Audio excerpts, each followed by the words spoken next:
Welcome to the Friday panel series of the International Writing Program's Fall Residency.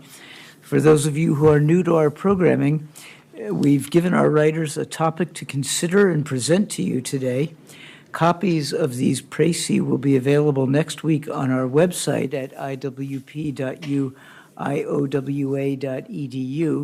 where you can also find biographies and writing samples from our writers and a schedule of our upcoming events. You can also find this information by scanning the QR code on the bookmarks available at the back of the room. And before I introduce the panel, I wanted to say a couple of words. We've come to the end of the Fall Residency. This is our last formal panel. We'll have one final one next week at Merge, where the writers will be invited to speak off the cuff about their images of America, what they have taken from their time here. And if they look a little bushy-tailed today, it's because we can thank United Airlines for delivering us home about 4 hours late, early this morning, and we are and since the same thing happened on the way out, thank you, United. Yeah. And now for today's panel. Writing love in the age of irony. Love, arguably the most powerful human emotion, is a perennial challenge to the rational grip of narrative. Add to it the extra tripwire of irony as seen in the ubiquity of rom-coms on everyone's screens. Is it possible to give true love, rather than true love, its due in words, in every literary culture? What literary work has succeeded in making you truly feel that emotion? The writers to my left are Wong Yi Eva is a Hong Kong writer, librettist, and editor for the literary journal Fleur de Lettres. She's the author of 4 short story collections, most recently Ways to Love in a Crowded City and The 4 Seasons of Lam Yip, as well as the Cantonese-language libretto for the chamber opera, Women Like Us, and an original text for the multimedia concert, The Happy Family. Among other works, selected stories and essays have been translated into English by Jennifer Feely and published as Lam Yip's Neighborhood. She's been a columnist for newspapers and magazines such as Ming Pao Weekly, Line Paper, Hong Kong Pupil Literary Monthly Magazine, etc. In 2018, she was the Hong Kong Arts Development Award for Young Artist for Literary Arts. And in 2020, she was named one of the 20 most anticipated young Sinophone novelists by the Taiwanese literary magazine Unitas.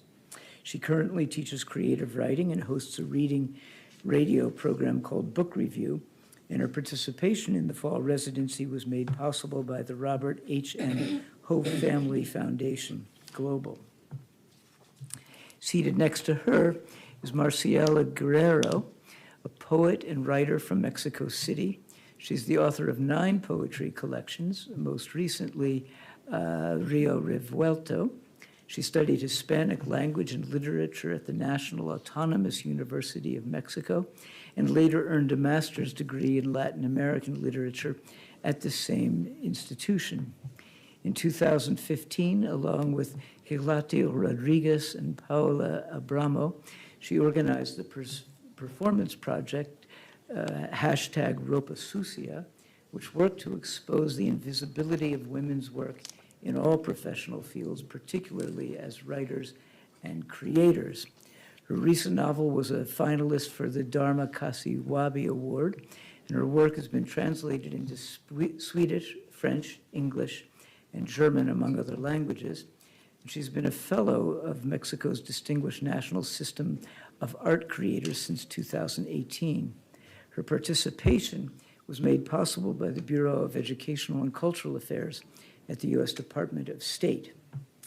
Our next writer is not Rita, who will be reading for Orit Gadali, and Orit will be joining us through the wonders of Zoom and or YouTube.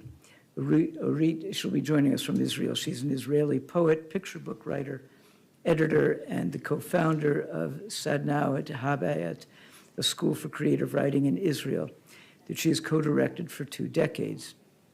She has published 4 books of poetry, most recently The Towers, the English translation of her 2003 collection, 20 Girls to Envy Me, which was translated by Marcella Sulak, was longlisted for the 2017 PEN American Literary Award, and her picture book, Kind of a Unicorn, received the 2022 Dvorah Omer Award.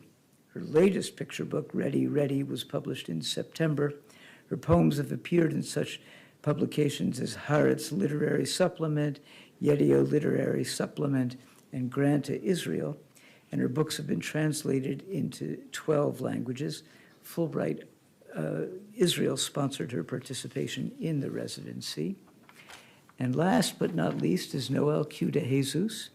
Born in Connecticut, she raised in the Philippines and a resident of Singapore since 2000.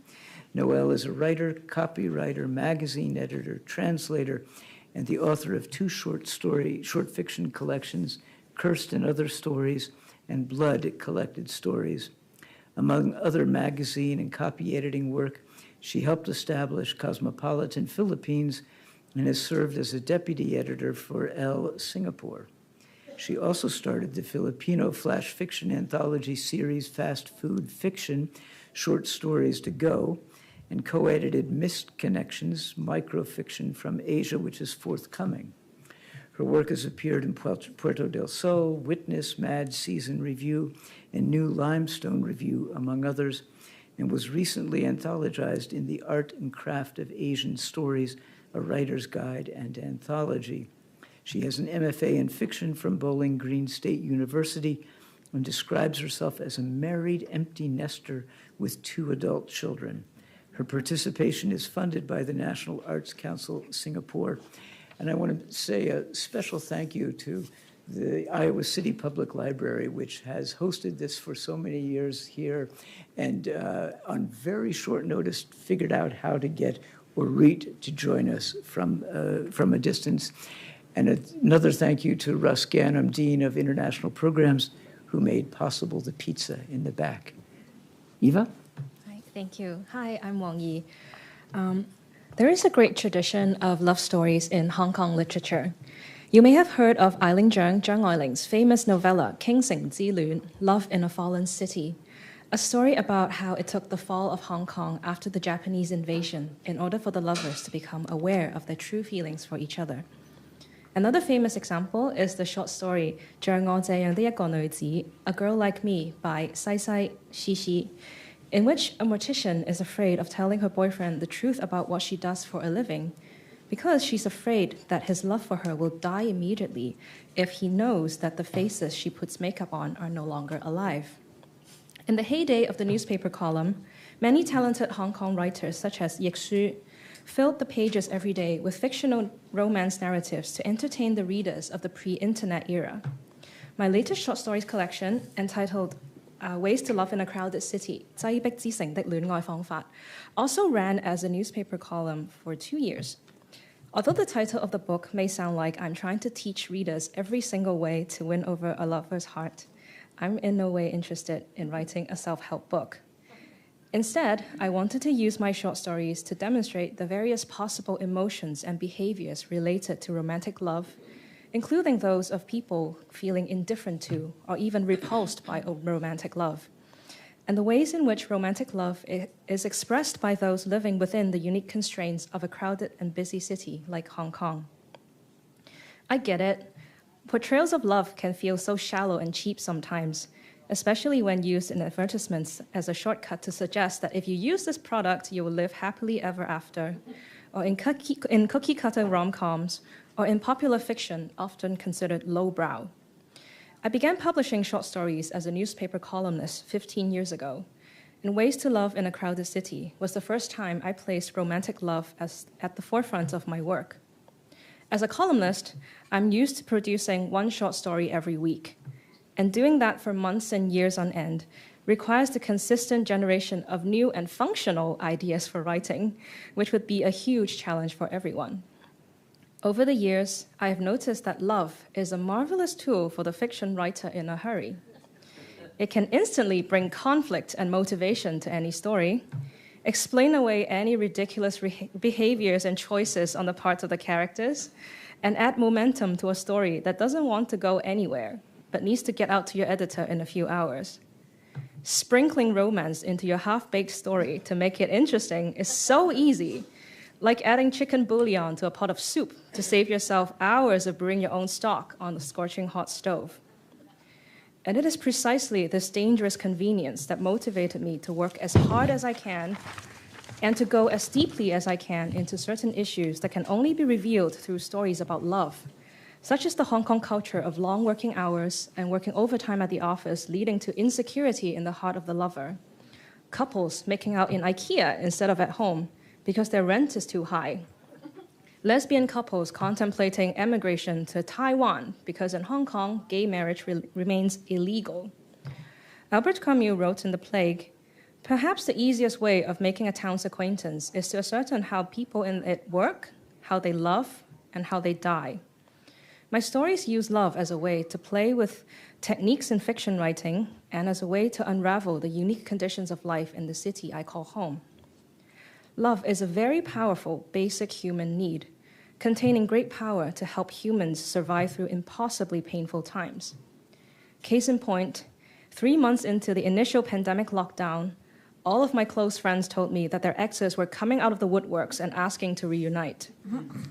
I spent so many hours telling them not to do anything stupid out of loneliness. But I get it.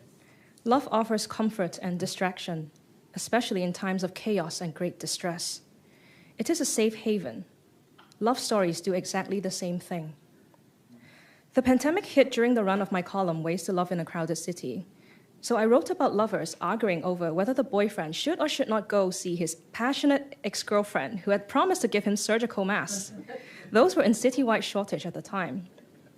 I wrote about another boyfriend being adorably jealous because his girlfriend's entire office got to see inside her bedroom when she was forced to make Zoom calls while working from home. Her typical tiny Hong Kong apartment without a separate room to be used as an office. For that matter, not even a wall that looked remotely professional. I wrote about a girl in a 14-day self-quarantine, finding peace in her suffering, knowing that her self-imprisonment protected her lover living in the same city from the risk of being infected if she turned out to be patient zero in the community after all. 你喜歡他，很喜歡他，喜歡得願意忍耐着不去見他，只要他安好。那麼就繼續忍耐下去吧，等隔離期結束，等疫情過去，等他回覆。你從他送來的物資裏取出2片紫菜，把它黏在上唇內側扮成2隻長牙，然後扮鬼臉自拍給他看。我是一隻海象，剛從澳洲游水回港，請多多指教，嘿嘿，你說。然後你獨自躺在酒店空虛的 king size 床裏，等他在自己家的單人床上醒來，笑着回應。So this is an excerpt from Patient, translated into English by Jennifer Feely. You like her. You really, really like her. You like her so much that you're willing to be patient and not see her, as long as she's safe and sound. And so, just keep on being patient. Wait for the quarantine period to pass by. Wait for the outbreak to subside. Wait for her to reply. You pluck 2 pieces of seaweed from the goodies she sent. Stick them inside your upper lip to form 2 tusks, then make a funny face and send her a selfie. I'm a walrus who just swam back to Hong Kong from Australia. It's a pleasure to make your acquaintance, hee, you say. Then you lie alone in the hotel's empty king-size bed, waiting for her to wake up on her own single bed at home, chuckling in response. Through these pandemic love stories, I tried to speak to the readers of the magazine in real time and let them know that they're not alone, that I'm also here with a story that brings gentleness and comfort. Love stories are one of the best forms of entertainment in times of peace and a form of temporary escape and emotional outlet in times of turmoil. Love stories are also my way of demonstrating what living in Hong Kong was like during an exceptionally trying period of time. I guess in a way, there is nothing love and its stories cannot do. Thank you.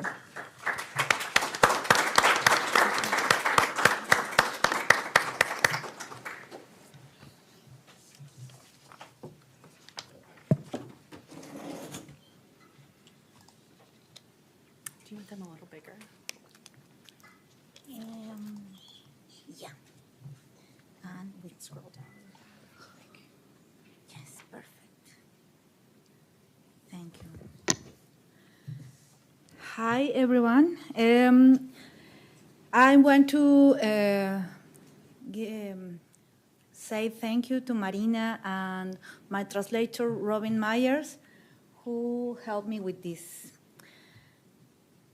Makochi piten sin, mano kosteka no pitelon sin, mano kosteka no sokoyotsin, makochi kochi pitelon sin.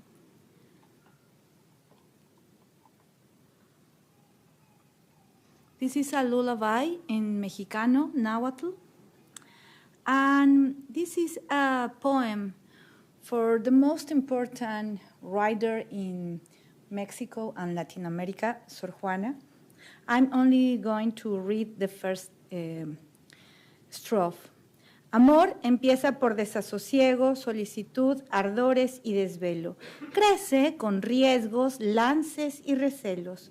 Susténtase de llantos y de ruego. The lullaby you have just heard is in Nahuatl, one of the many indigenous languages of Avia Yala. Despite the countless attacks on its speakers, Nahuatl remains the majority indigenous language in Mexico, spoken today by 1.6 million of the country of 127 million inhabitants. It was also the language that my father's family abandoned when they left Santa Maria Tlaltihuitzia, Tlaxcala, and migrated to Mexico City in the late of 1930s. I like to imagine my ancestors being rocked to sleep, then rocking their own children to sleep with this melody. I like to imagine I want to imagine love moving through the history of those voices, traveling all the way down to me and my children as I raise them. The next poem, the sonnet by Sor Juana, was written in 17th century. There, the noun precisely defines the trance in falling in love. Ahead of her time, we read, Sor Juana would save us years of therapy and suffering caused by love and love sickness. But the sonnet originally written in my mother tongue and the song I learned to lull my children tell the stories and speak the language of love that shaped my conception of the world. On the one hand, a mythical language whose worldwide worldview makes me attentive to the fact that all living things are part of a body I share the world with. On the other, an imperial language in which, with a profound vocation for joy, I try to recover that worldview through poetry. This is why the stories, songs, and poems we place on our lips to win someone's love or hell or our broken hearts are essential in recovering the voices of communities and territories where nature is not a resource to be extracted, but bodies with whom we share the world, bodies of water, mountains, plants, trees, bacteria, brothers, sisters, fathers, mothers, wind, and earth. In this sense, the Zapatista uprising of 1994 emerged from a dignified rage in defense of the land and communities threatened by extractivist projects. At the same time as the first manifesto from Lacandon Jungle was released, the Zapatista Women's Revolutionary Law began to circulate.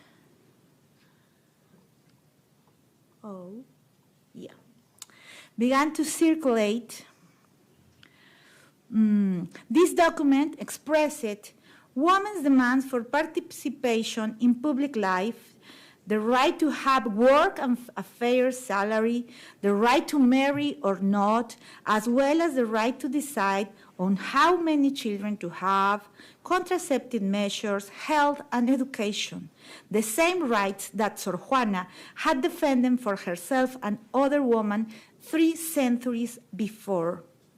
The work of Rosario Castellanos also echoes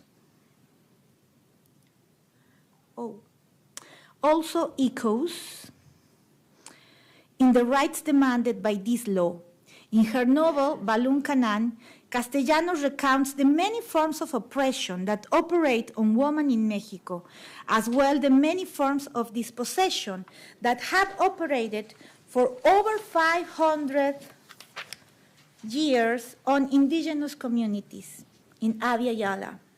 For her part, Sor Juana also wrote in Nahuatl and recovered the words of Afro-descendant communities in Mexico, attentive to the colonial oppression of these groups.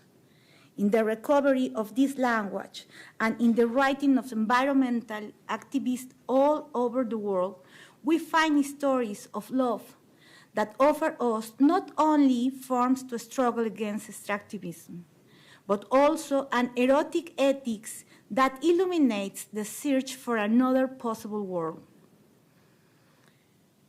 I will close with the words of Soke poet Miquea Sanchez, whose deep love for the earth offers us courage and company in defending it.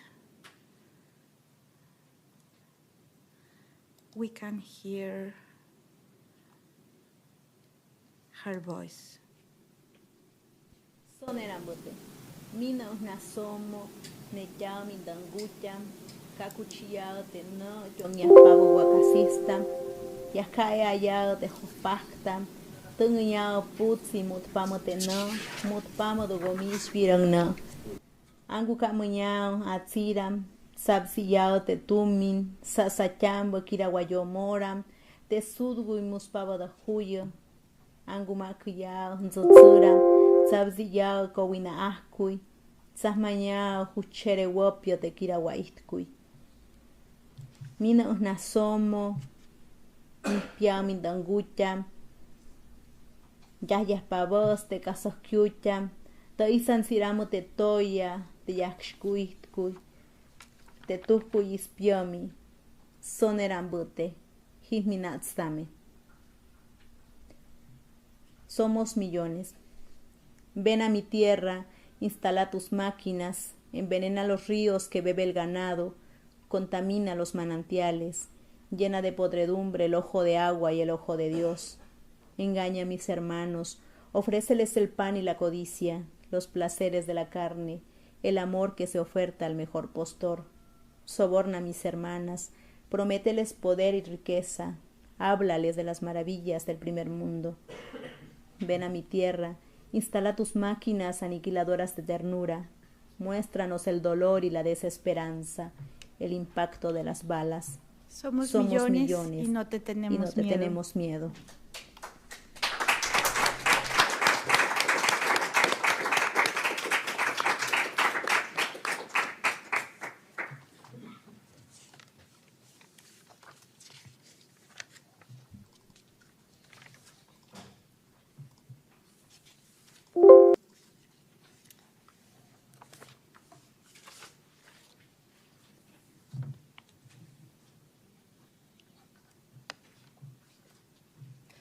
You can go ahead. We can hear you. Okay. Hi. I would like to thank my friend, Rita Buchanan, for reading for me. I will be following this through the streaming. I can't wait for Chris to say what a dazzling set of presentations, and I hope that I will be able to participate in the Q&A session. Thank you so much. Okay, happy to read on behalf of Orit. A famous story in the history of art forgery tells of an art collector who purchased a highly priced oil painting. In order to avoid paying tax on his newly bought masterpiece, the collector devised a plan. He would ask a local artist to paint over it and later ship it to an art restorer to peel away the camouflage and expose the original. It was a perfect plan. However, in 2 weeks' time, the art collector received a letter from the restorer who reported, "I have peeled away the first layer to expose the fake picture, and I kept peeling 3 more layers. How many more layers do you want me to continue peeling?" I thought of this story during the first week after I arrived at the International Writing Program. In an attempt to show up at my best, I peeled off the remains of a temporary tattoo I was wearing. I scrubbed my skin, these stickers stick hard, and pondered, what if I peel the temporary tattoo and then continue peeling the body? What is then exposed underneath?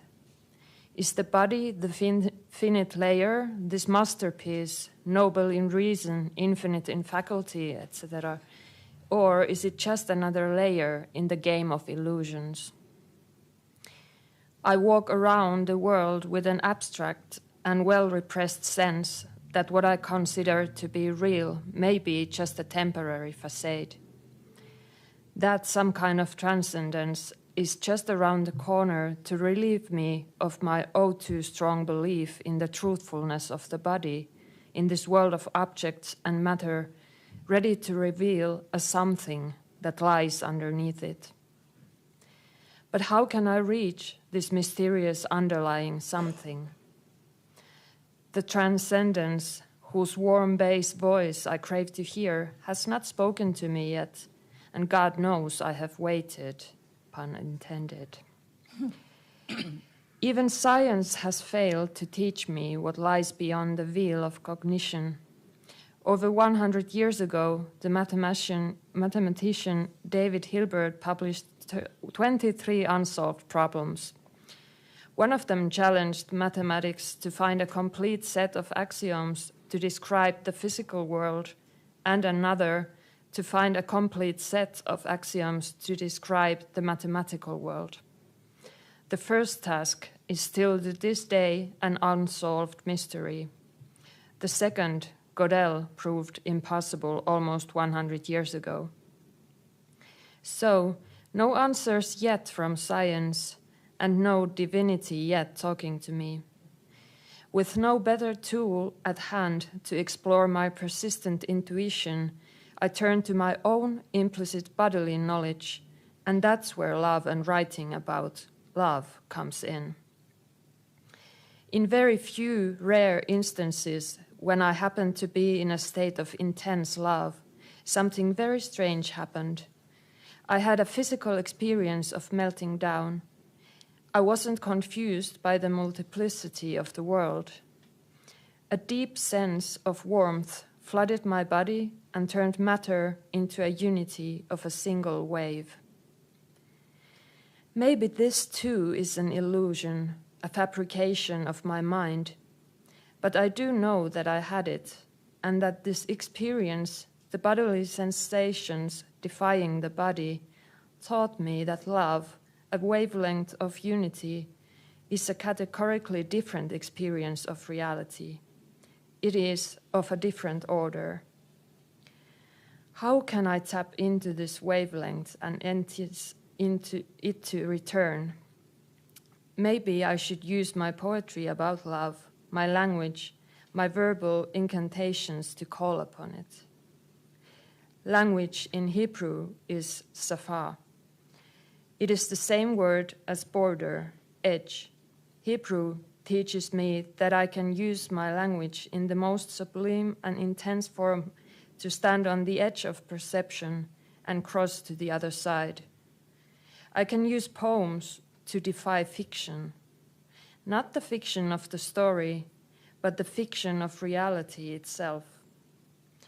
Kabbalah Jewish mystics believe that the mere word love has radical powers. Rav Amnon Asava asserts that the same 4 letters that form the name of love are the 4 letters upon which the holy name, divinity, depends. For Kabbalah mystics, all layers of reality influence each other. So when you combine the 4 letters in writing the word love, you combine the limbs of the body, you combine the spirits, the ruhot, and you combine higher spheres, sfirat, flowing into one another and intermingling into unity. In his vision, Sava describes, as complete love ascends, it encounters one supernal noble official appointed over 1,390 firmaments and appointed over the flow of 13 rivers of pure balsam flowing from the mystery of dew above.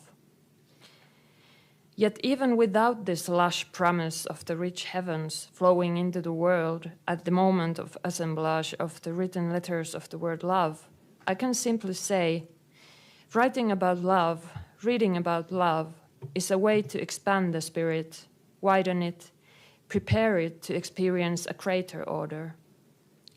In writing, I slowly flood myself with this wavelength of love to the point that it floods me.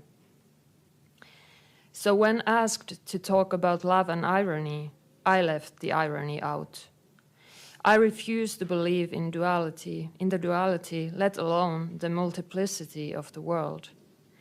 I want to practice melting into the one. I even refuse my private irony. I am asked to publicly talk about love in the days of fear, violence, and war, and in days where my own love life is falling apart and I am falling apart.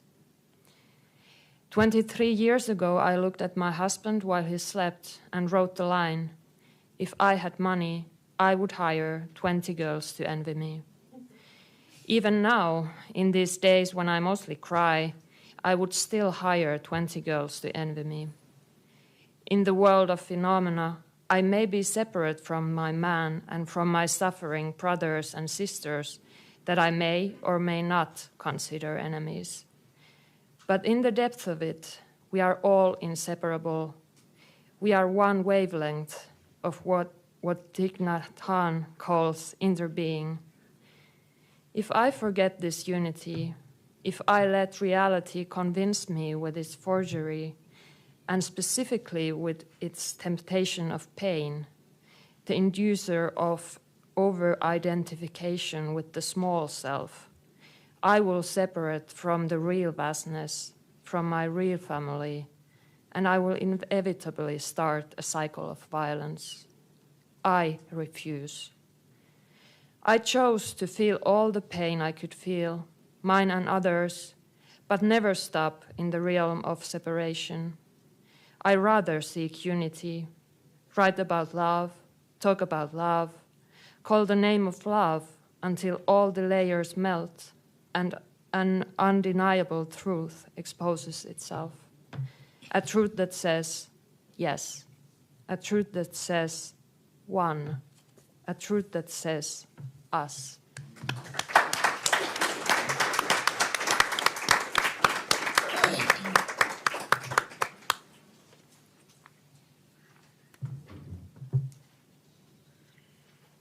In 2015, McCann Worldwide conducted a love survey involving 29 countries and 30,000 people. The Philippines was found to be the most romantic country in all of Asia, with Filipinos saying "I love you" 17 times a week. Let me say that McCann clarified, and I clarify now, that this doesn't mean the lower-ranked countries are less loving, just less effusive. I actually think that if they did the survey now, the numbers would be higher across the board because of what the pandemic taught us all.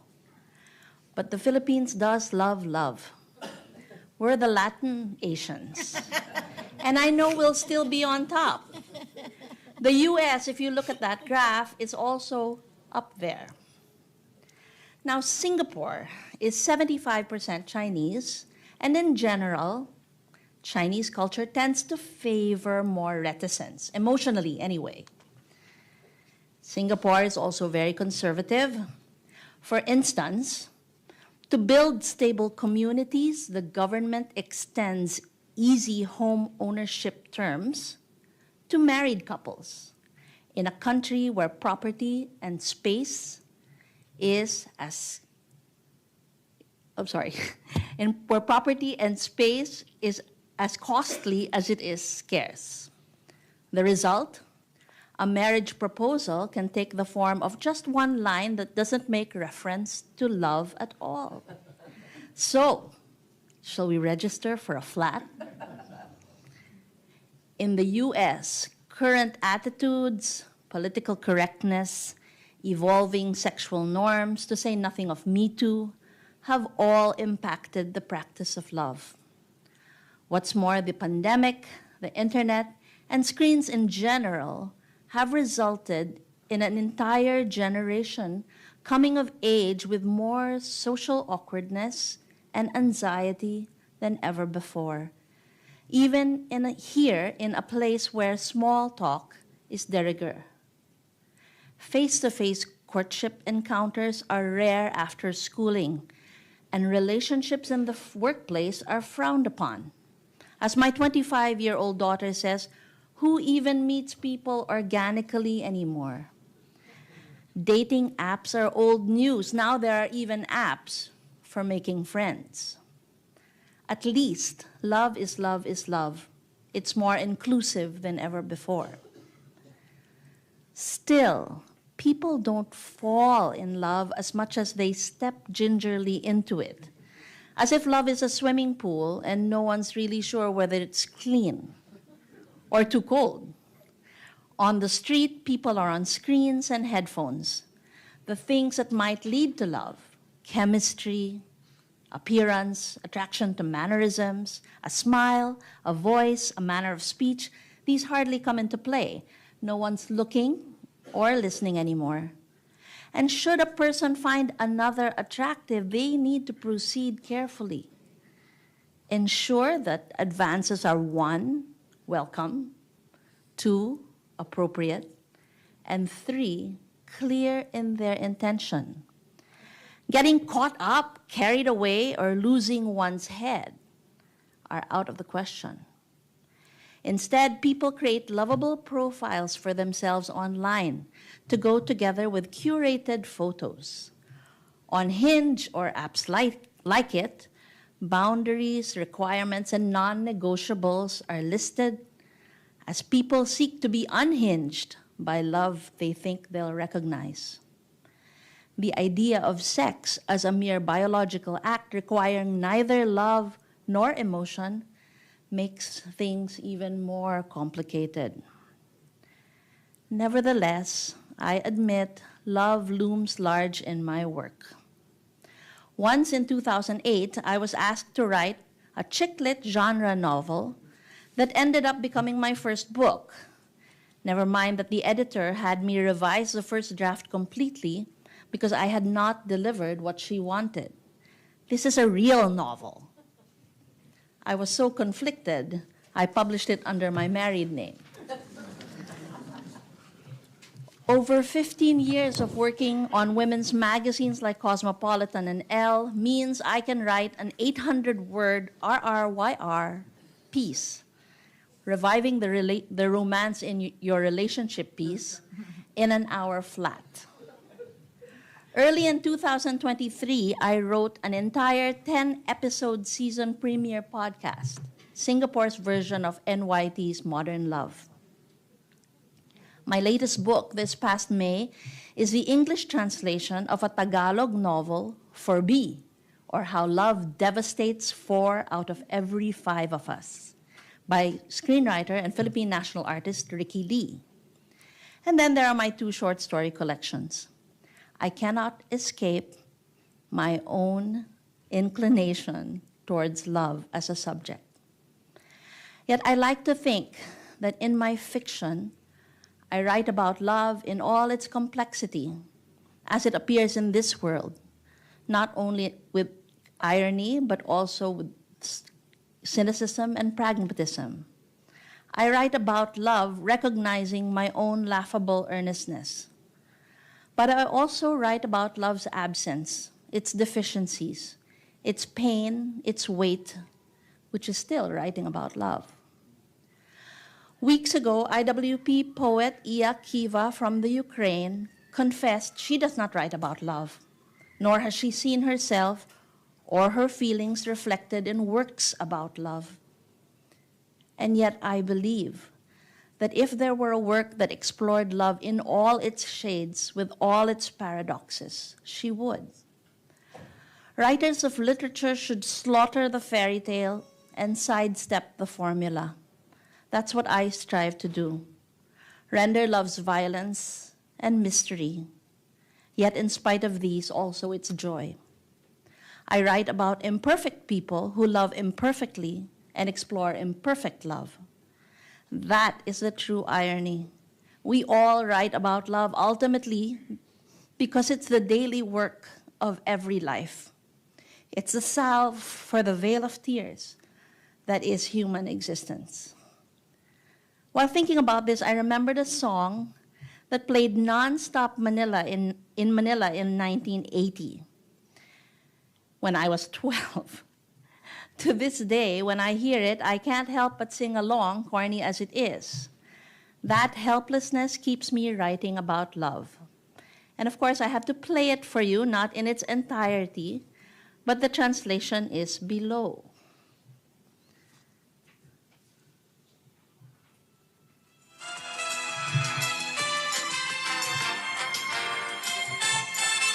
Now, ngayong mundo'y gulong-gulo at lahat tayo litong-lito. Pag-ibig sa kapwa-tao, sa daigdig dapat ituro. Kung bawat puso ay marunong magmahal, kapayapa at kasiyahan tiyak na makakamtan.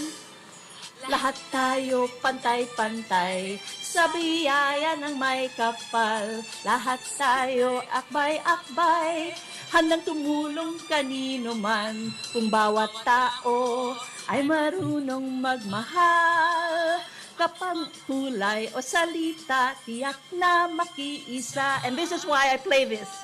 Je t'aime, te amo, I love you. Watashi wa anata shashimai, iklibidi, iniibig kita, why di? Paano man sabihin, buong mundo'y turuan natin, tanging lunas ang pag-ibig. Okay, that's enough.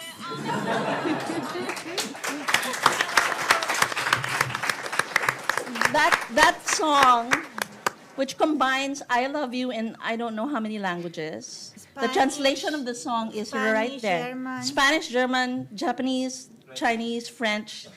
Was written in, what, I think 1980. And I love it. I love it.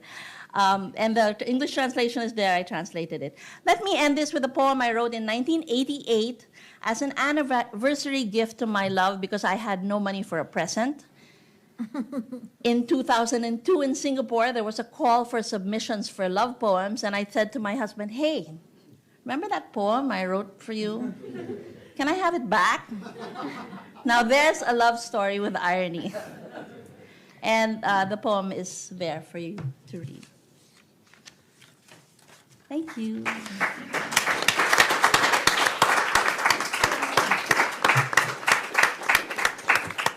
It was wonderful. Thank you all. Ida will be going around with microphones for your questions, and then Urit is going to be coming here. There we have her. And I'm going to just tell you about some upcoming events while you formulate your questions.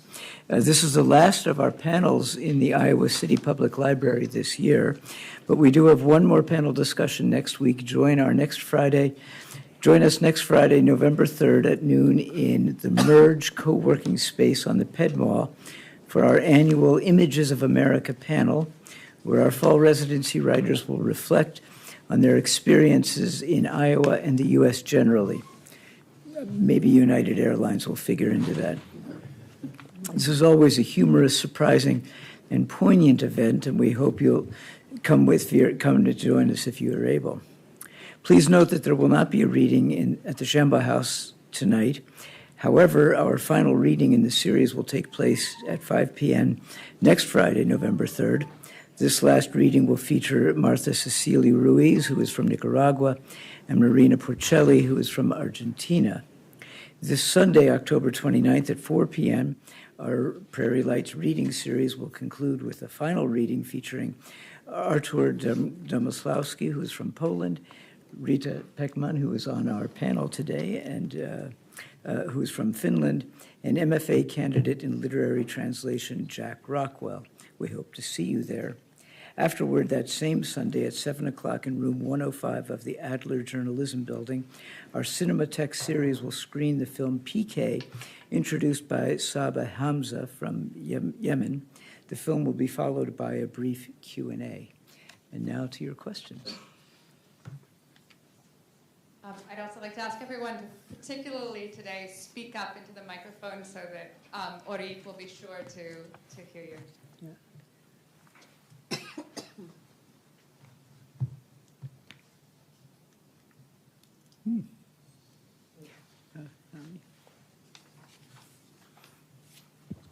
I don't want to sound like taking up the question as a gesture of moving the discussion, but actually partly I am. My question is to Eva. You describe love as a flavor enhancer, as ketchup or mayonnaise, but are we writing about love separately? Is there anything that is called love story? Isn't it part of life, like knitted into the daily? I have a problem, a challenge understanding what a love story is, because it's still a story. Thanks, Ali. That's a very interesting question, actually. Well, as a short stories writer, I have been writing about so many different things that I could sort of sense when I didn't add the love/chicken bouillon into the story. For example, like I said, Ways to Love in the Crowded City is my fourth short story collection, and it's the only one that has love in the middle of the title. And it's basically an entire book about stories that you would definitely find some elements of romantic love in it. And there are other short stories collections that I have written that would be horrifying if I put any romantic love in it. For example, there was this one book called Patched Up, which was basically me trying to fictionalize my experiences working in an orphanage in China.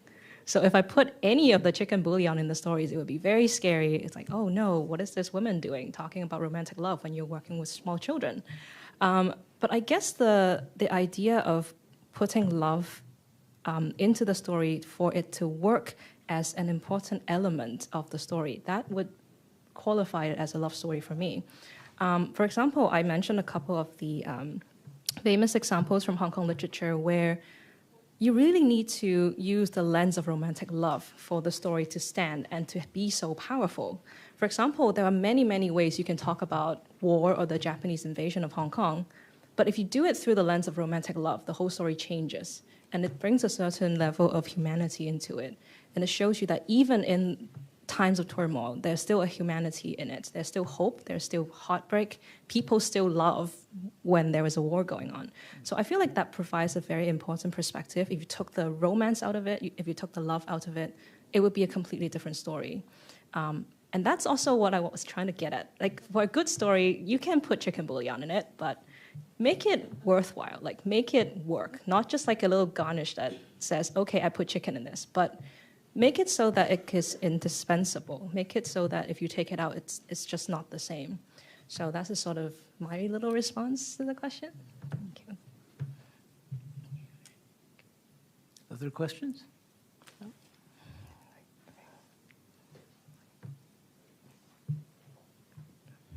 Hi, thank you. My question is for Orit. Orit, thank you for this beautiful essay. Very moving, very touching. You mentioned Thich Nhat Hanh. I wanted to ask you if you could share with us how spirituality and meditation interact with your own writing practice.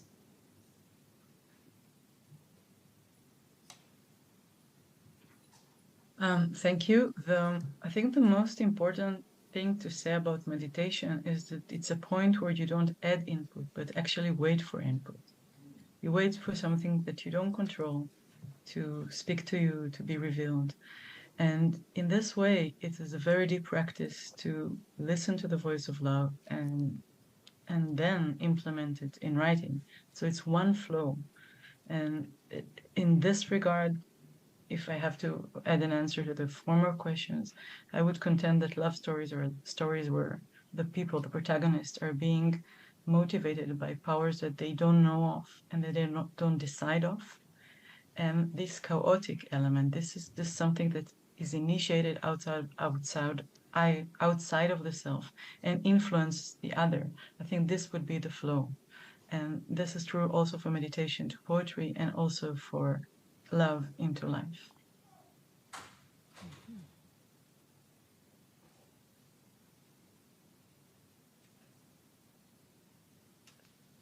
Other questions?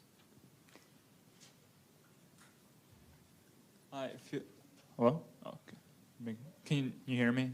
Sorry, can't really hear the mic. Okay. I guess when talking about love, what comes to my mind is mainly romantic love. But there are all other aspects such as familial or friendly, or I guess divine love.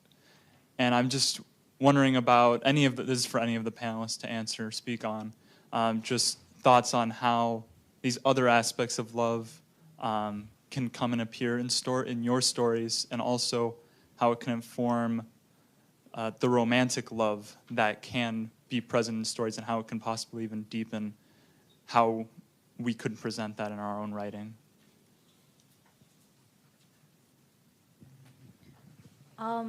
Definitely, when I write about love, it's not limited to romantic love, and I think at least in the process of creation, what happens is when you talk about love, there are no sides to it. Whereas in a romantic love, there's, the romance side will always call upon you to go into perspective of one or the other. When love comes to bear on any human event, not to put it in a truism, but love conquers all. It becomes he is human, she is human, we are human, and we're all trying to just make it through this thing in a way that doesn't diminish our humanity, in a way that celebrates what's good amid what is not. And so that is often what's at least for my work, the driving point, because it's so easy to get bogged down by the absence of love that we forget that the people living and we're all just human beings trying to be, and that's what, not to sound corny or anything, but that's what brings us together, that's what we share. And so it kind of is there as a driving force, at least in my work, because I tend to write stories not only about romantic love, more actually about the breakup of romantic love or the destruction of it when I think about what I'm writing and the devastation of it, and then realizing that that person on the other side is just doing the best he or she or they can, and that's just the point of time at which we're looking at those characters. Yeah. I write poems. In the poems, I try to take all the things that happen in the life, money, events, acknowledge. And I think romantic love, it's an illness that put away the important things that we need to talk and to think, like really friendship, like our relationship with nature. That is a theme very important to me, because if we don't have a world, if we don't have a territory lovely, we don't have love. And we are doing horrible things with this space, with extractivism and with the decisions that takes people that have money and power. And for that, for me, love in poetry and love in novels, it's another thing to do, more complex than only think in a couple that fall in love. This is the thing that I do. Yeah.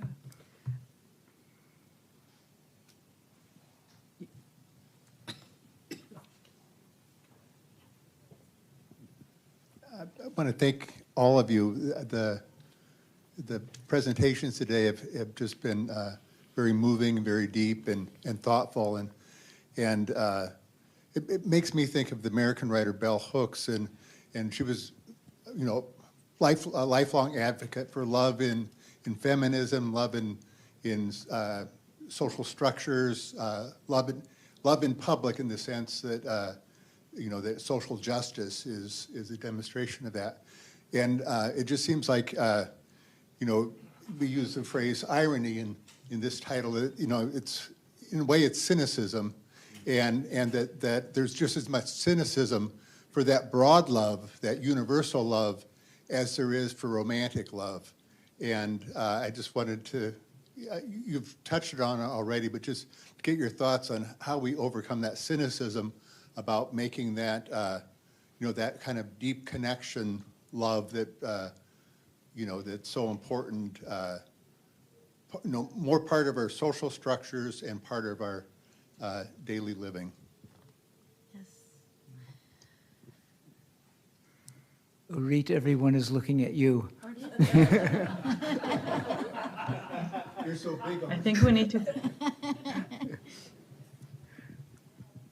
At least I have a really good excuse why I couldn't hear the question, but I think that we need to fear the right thing. Of course we fear love. We're right. I'm here at the stage where I gave everything I had to love, and now I'm left with nothing. But it's, for me, it's worse to fear the other thing. Not to give love, not to be a part of this, not to share the deepest life force that this whole game of illusions is about. So of course we need to fear, and in this sense it's irony and not cynicism. And of course we are going to lose it all anyhow. But let's make our own choices, when reality, politics, and life take all the other choices for us. I think that that's exactly what, even while I was singing it, as much as I love it, I could feel my own cynicism flowing through and stopping the song. And if you read the meaning of the song, it becomes even more present. But my answer to that question is really what George Saunders says. What is the definition of irony? It's just honesty with the volume cranked up high. So, which means that love is wonderful and beautiful, but we have to be open to everything that's in between, all the layers of gray, all the moments between people, and be open to that. And I think that's the only way to do it, or that's the only way I can do it, either in my work and in my life, that I cannot make a judgment without considering that the person on the other side is a human being too. So.